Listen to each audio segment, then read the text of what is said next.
தாய் வீடு மார்ச் 2026. புதிய சீருடை கலாசாரம். எழுதியவர் நடராஜா சிறிரஞ்சன். வாசிப்பவர் ஐயாத்துரை கஜமுகன்.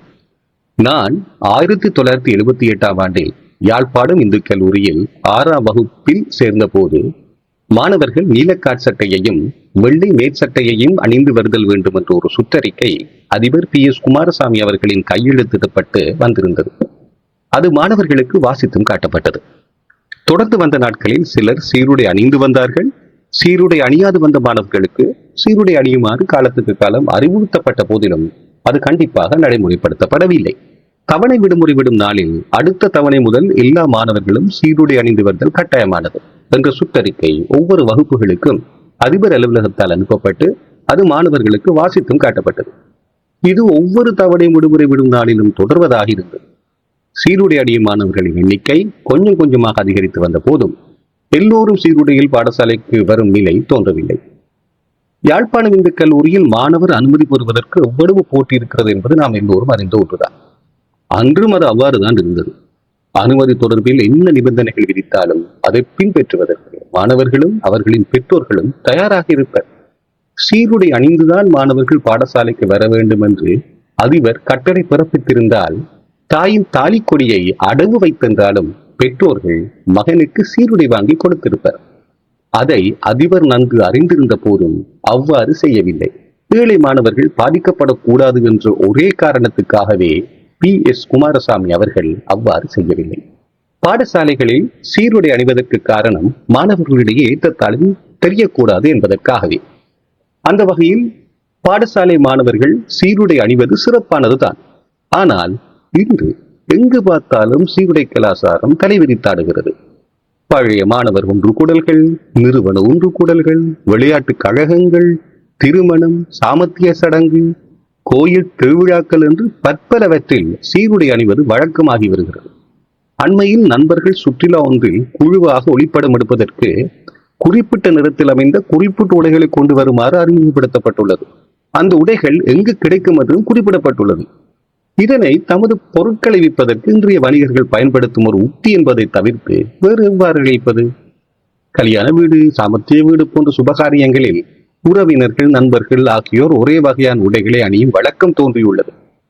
கோயில் திருவிழாக்களில் ஒவ்வொரு நாளும் சுவாமிக்கு ஒவ்வொரு நிறத்தில் அலங்காரம் செய்கிறார்கள். அதே நிறத்தில் குருக்கள் வேட்டி சாலை அணிகிறார்.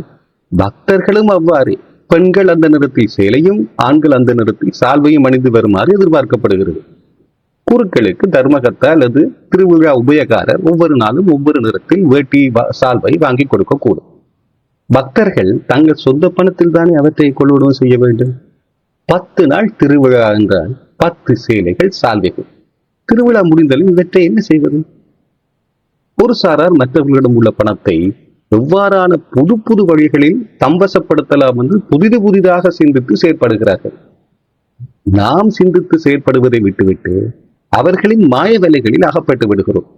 மூடர்களை போன்று கஷ்டப்பட்டு உழைத்த பணத்தை வீணாக்கி பிறர் கோடான கோடிகளை சேர்க்க வழிவகுக்கிறோம்.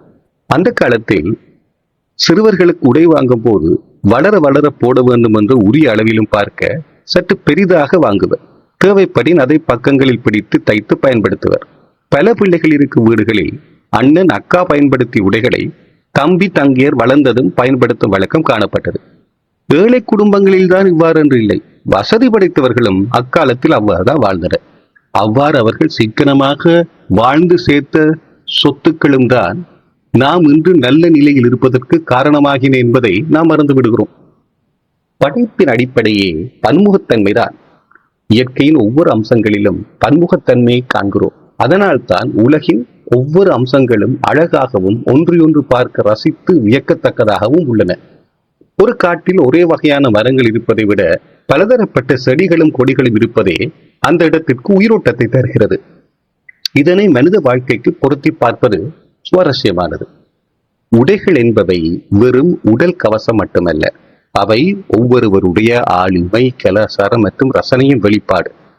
மாணவர்கள் தங்களுக்கு பிடித்த ஆடைகளை அணியும் போது அவர்களின் சுயமரியாதையையும் தனித்துவத்தையும் அது வளர்க்கிறது என்ற வாதம் வலுவாக உள்ளது.